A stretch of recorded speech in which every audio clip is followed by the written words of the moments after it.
అంటే మనం ఎప్పుడు మాట్లాడద్దు, కానీ నాది బిల్డప్ కాదన్న. లేదు ఏదో చనువుతోటి అన్నా, నీతో నా చనువుతోటి అన్నా అంటే.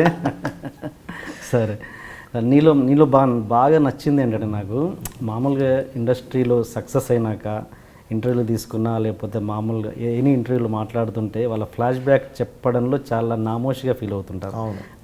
వాళ్ళు ఎంత చిన్న స్టేజ్ నుంచి వచ్చారు అంటే, నువ్వు ఎంత చిన్న స్టేజ్ నుంచి వచ్చావు అనేది నువ్వు నాకు తెలిసి ప్రతి ఇంటర్వ్యూలో చెప్పుకున్నావు. నీ ఫైనాన్షియల్ స్టేటస్ ఏంటి ఇంటర్వ్యూలో కంటే కూడా నా గురించి మీకు పర్సనల్గా తెలుసు.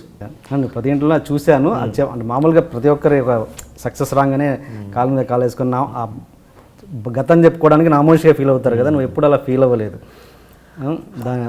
అంటే ఒక లాజిక్ ఉందన్న. ఇప్పుడు నేను గోదావరికని, నాది కరీంనగర్ జిల్లా గోదావరికని. మా అయ్య సింగరేణిలో పనిచేసిండు. 7వ తరగతి చదివినా, నేను పెద్దగా చదువుకోలేదు, 10th అని చెప్తా అందరికీ. 7వ తరగతి చదివే టైంలో జెడ్పిఎస్ జిల్లా ప్రజా పరిషత్ మాకు ఫస్ట్ 1వ క్లాస్ నుంచి తురక టీచర్ అందు మేడం. మా ఇంటి దగ్గరనే స్కూల్ ఉండేది అప్పట్లో. ఇప్పుడు ప్రైవేట్ స్కూల్ పెద్ద అయినాయి కానీ అప్పుడు ఇంటి పక్కకే స్కూల్ ఉండేది. అక్కడ 6వ తరగతి దాకా తురక టీచర్ స్కూల్లో చదివినాం. ఇప్పుడు జెడ్పిఎస్ స్కూల్లో జిల్లా ప్రజా పరిషత్ గవర్నమెంట్ స్కూల్స్, అందులో 7వ తరగతి జాయిన్ అవ్వాలి. ఆడు డైరెక్ట్ 7 తీసుకోలే, మళ్ళీ 6 చదవాలని 6, 7 చదివిన. అప్పటి వరకు మంచి క్లేవర్, హ్యాండ్ రైటింగ్ బాగుంటుంది నన్ను. తర్వాత నా ఫ్రెండ్ ఒకడు, ఇదంతా ఎందుకు చెప్తానో మీకు చెప్తా. నా ఫ్రెండ్ ఒకడు వాడు శంకర్ చనిపోయాడు. ఆడు మెకానిక్, వాళ్ళ ఫ్యామిలీ మొత్తం మెకానిక్ చేసేటోళ్ళు. ఆడితో దోస్తాను ఉండడం వల్ల ఆడు రోజు మెకానిక్ షాప్ కాడికి వెళ్ళి మెకానిక్ షాప్లో పనిచేసి బండ్లు తుడితే 5 రూపాయలు 10 రూపాయలు చేతిలో పెట్టాడు. అంటే ఇప్పుడు నేను చదివి కొన్ని సంవత్సరాల తర్వాత ఆఫీసర్ అవ్వడం గొప్పన, ఇప్పుడే పనిచేస్తే ఇప్పుడే పైసలు ఇస్తున్నాడు. ఇంకోటి ఏంటంటే మేము 4 అన్నదమ్ములం, 3 చదువుకునేటోళ్ళు, నేను ఒక్కనే లాంగను తిరిగేటోని. వెంటనే డబ్బులు ఇచ్చేసరికి కష్టపడితే పైసలు వస్తాయి, ఈ చదువు కాదని మా వాళ్ళకు ఏదో అబద్ధం చెప్పి మెకానిక్ షాప్ చేసిన. మెకానిక్ నుంచి అలా తిరుగుతున్న టైంలో 95లో ఆటో నడిపిన. మా మదర్ చనిపోయింది. అది ఇంకా లైఫ్లో అదొక మదర్ చనిపోవడంతో ఏమనిపిస్తుంది, మన లైఫే శూన్యమవుతుంది. అక్కడ నుంచి 97లో మా బావ దగ్గర సూపర్వేర్ చేసిన. ఆ సూపర్వేర్ ఎట్లా చేసిన, ఈ ఆటో నడిపి షాపులలో పనిచేసి చిల్లర తిరుగుతున్నా. మా 3 అన్నలు చాలా మంచోళ్ళు, నేను ఒక్కడిని లంగను. ఆ లంగ అవ్వడం వల్లనే యాక్టర్ అయినా. తర్వాత విషయం, మనుషులను అబ్జర్వేషన్ చేసి ఆ టైంలో పొట్టి తిరుపతి అన్న అని గోదావరికంలో నాకు నా లైఫ్లో అంటే ఇలా వెళ్తున్న వాడిని ఇలా తిప్పిండు ఆయన. ఏమైనా చిల్లర తిరుగుతాను, మీ బావ కాశీపేటలింగ్ అని నేరల్ ఎక్స్ఎమ్మెల్యే బీజేపీ లింగ్ అందరు ఆయన దగ్గర పనిచేయంటే నేను అక్కడికి వెళ్ళిన. మా అయ్యని తీసుకొని వెళ్ళిన. మా అయ్య బతికినప్పుడు, అంటే మా ఫాదర్ బతుకున్న రోజులు మా అయ్యని తీసుకొని వెళ్తే ఫస్ట్ టైం పెద్ద ఇల్లు, కాశీపేటలింగ్ అది పెద్ద ఇల్లు. ఆయన ఎంపీ పోటీ చేసిండు, పెద్ద లీడరు, గిన్మెన్ అడవిడి ఉంటుంది. లోపలికి వెళ్తే మా అక్క టిఫిన్ పెట్టింది. కూర్చో మామ కూర్చో అంటే మా అయ్య కాళ్ళు మొక్కపోయిండు. మామ నువ్వు కాళ్ళ మీద పడకు, ఇడేంది చిన్నోడా, ఏం చదివినవురా అన్నాడు. లేదు బాబా 7వ తరగతి 10. సరే రేపు రా అన్నాడు. ఎన్టీపీసీకి వెళ్తే నా ఫీలింగ్ ఏం తెలుసా, మా బావ ఎన్టీపీసీలో పనిస్తే రోజు 70 రూపాయలు. ఎన్టీపీసీలో పెయింటింగ్ పనులు ఉంటాయి తెలుసు కదండి మీకు. ఎన్టీపీసీలో ఏదో ఒక పెయింటింగ్ పనిస్తే 70 రూపాయలు అనుకొని పొద్దున్న వెళ్ళిన. ఆఫీస్లో కూర్చున్నా, మా బావ లేట్గా వచ్చిండు. ఇగో ఇన్ని తమ్ముడు అవుతాడని మా రవ్వన్న ఉంటాడు, మా అన్న, మా మేన బామ్మది మా బావకు, నేను కజిన్. ఇగో ఈయన చూసుకో ఇన్ని తమ్ముడు అంటే లోపలికి వెళ్తే సూపర్వేర్ పోస్ట్ ఇచ్చిండు. అసలు లైఫే మారిపోలే. సూపర్వేర్ అంటే 100 మందికి స్లిప్ రాయాలి, నన్ను సార్ అంటారు, లింగాయలో బామ్మది అంటే అక్కడి నుంచి మన యాటిట్యూడ్ మారిపోయిందన్న. అమ్మ ఇది కదా మన లైఫ్. మా బావ పొద్దున కార్లు ఎక్కించుకొని తీసుకెళ్ళిండు. అంటే ఎక్కడ స్టార్ట్ అయింది, మెకానిక్ షాపులో 5 రూపాయలు 10 రూపాయల నుంచి 95లో ఆటో నడిపి షాపులలో అక్కడిక్కడ పని చేస్తే ఇది కాదు, ఎందుకు చిల్లర తిరుగుతూ అంటే అప్పుడు ఫ్రెండ్స్తో తిరిగి గొడవలు చేయడం ఇలాంటివి జరిగితే ఒక తిరుపతి అనేటోడు నా లైఫ్ను మారిస్తే లింగయ్య దగ్గర పెయింటింగ్ పని అనుకుంటాగా సూపర్వేర్ పోస్ట్ ఇచ్చేసరికి నా మైండ్ సెట్ మారింది. అక్కడి నుంచి నేను అన్నీ చూస్తూ వచ్చానన్న. డబ్బులు ఉంటే ఎవడు ఎట్లా ప్రవర్తిస్తాడు, మా అబ్బాయి సింగరేళ్ళు ఉన్నప్పుడు ఎట్లున్నారు, తర్వాత డబ్బులు లేనప్పుడు చుట్టాలు ఎట్లున్నారు, ఇవన్నీ ప్రాక్టికల్గా ఇవన్నీ ప్రాక్టికల్ ప్రతి ఒక్కరి లైఫ్లో జరుగుతాయి. నేను దాన్ని గుర్తుపెట్టుకున్నా. ఎందుకంటే నేను ఇక్కడ యాక్టర్ని అయి కారు తిరుగుతున్నా. మా చెల్లు ఉంటుంది, మా చెల్లెకి 2 అల్లుళ్ళు, మా బావ ప్రైవేట్ ఎలక్ట్రీషియను, మా 3వవాడిని నేనే చూసుకోవాలి, ఆడు అమాయకుడు అని మొన్న పెళ్లి చేసిన.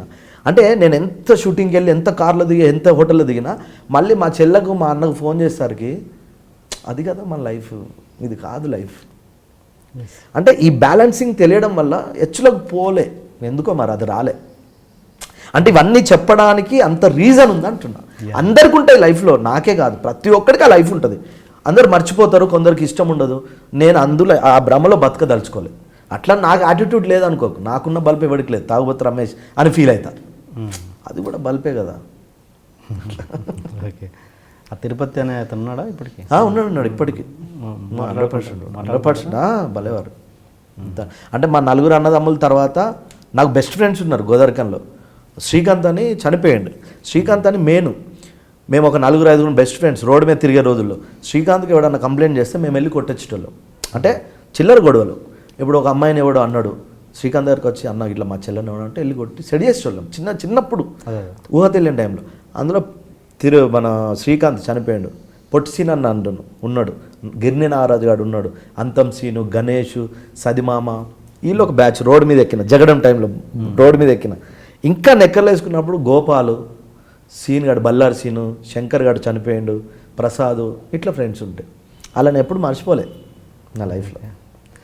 ఇప్పుడు అంటే ఇప్పుడు స్టిల్ అక్కడికి వెళ్తుంటా?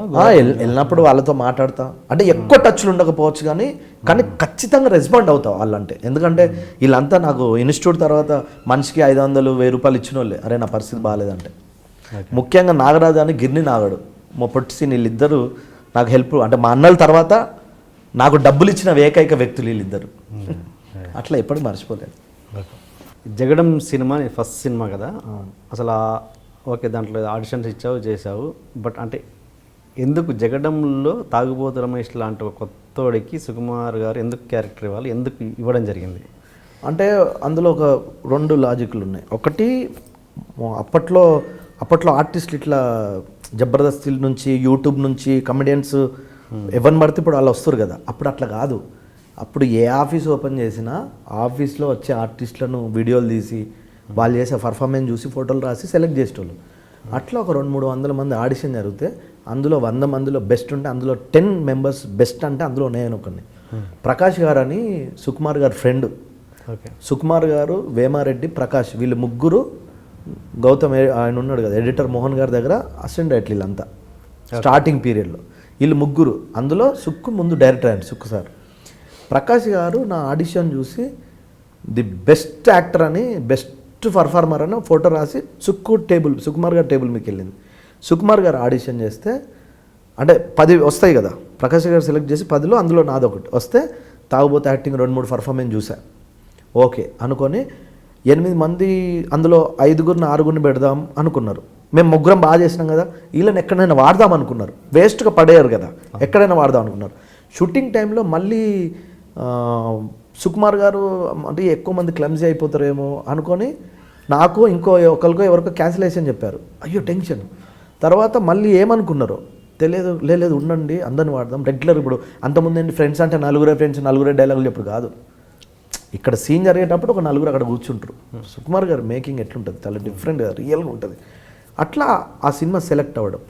ఎందుకు జగడమే పర్టికులర్ అంటే వచ్చిన 3 నెలలకే సుకుమార్ లాంటి గారి సినిమాలో అవకాశం దొరికి డైలాగులు చెప్తే ఎట్లుంటుంది ఒక్కసారి ఆలోచించు.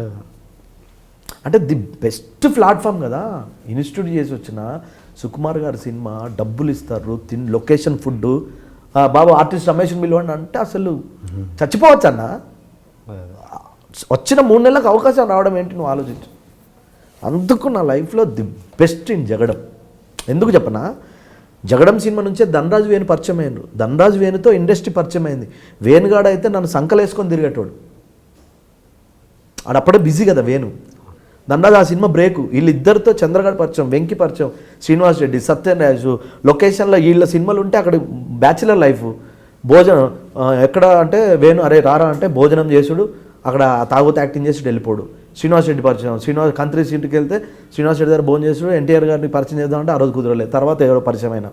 అంటే జగడం నా సర్కిలే స్టాండ్ అయింది. జనరల్గా ఇండస్ట్రీకి వచ్చిన తర్వాత 1 year 2 year తిరిగింది నీకు అసలు ఫస్ట్ సర్కిల్ దొరకదు ఇండస్ట్రీలో.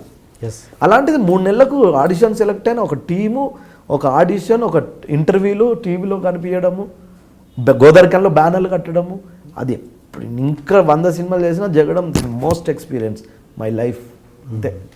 అంటే ఈగ సినిమా విషయానికి వస్తే మంచి అప్లాజ్ వచ్చింది, కానీ క్లైమాక్స్ విషయంలో అందరూ బాగా హ్యాపీగా ఫీల్ అయ్యారు, కానీ నువ్వు ఇంకా డిసప్పాయింట్ అయ్యావు. కాదు అప్పుడు ఇక్కడ 2 లాజిక్లు అన్న. రాజమౌళి గారి సినిమా చేయడం నా లైఫ్లో, నేను యాక్టర్ అయినందుకు ఈ 150 సినిమాల్లో ఈగ అనేది నాకు బెస్ట్ స్టాంప్. ఈ నంది అవార్డు కంటే పెద్దది. రాజమౌళి గారి సినిమా ఈగ, అందులో ఒక్క కమెడియన్ నేను, ఇండస్ట్రీ ఎవ్వరు లేరు, అదే ఒక్క కమెడియన్ తాగుబోతు. అదే బ్రహ్మానందం గారు రాజమౌళి గారు పరిచయం చేయడం, ఆయన బాగా నచ్చి నన్ను పెట్టుకోవడం. ఏమైందంటే 3 సీన్లు తీశాడన్న.